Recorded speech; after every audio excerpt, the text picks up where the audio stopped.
अस्सलाम वालेकुम। तव्हां ॾिसी रहिया आहियो TN न्यूज़। ख़बर शामिल करियूं था दाबेची खां। ब्रेकिंग न्यूज़ तव्हांखे ॾेई रहिया आहियूं। मेन नेशनल हाईवे ते ॿिनि मोटर साइकिलनि जो आम्हूं साम्हूं टक्कर। हिकु नौजवान कराची खां ठटे वेंदड़ तेज़ रफ़्तार बस जे हेठां अची चीपाइजी मौक़े ते फ़ौत थी वियो।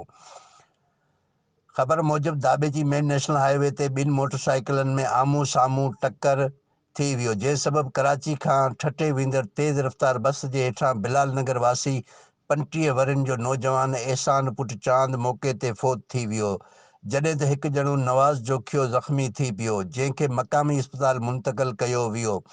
ड्राइवर बस छॾे फ़रार थी वियो। पुलिस बस पंहिंजी तहवील में वठी करे जांच शुरू करे छॾी आहे। कैमरामैन टीम सां गॾु शाहिद समूह TN न्यूज़ दाबेची।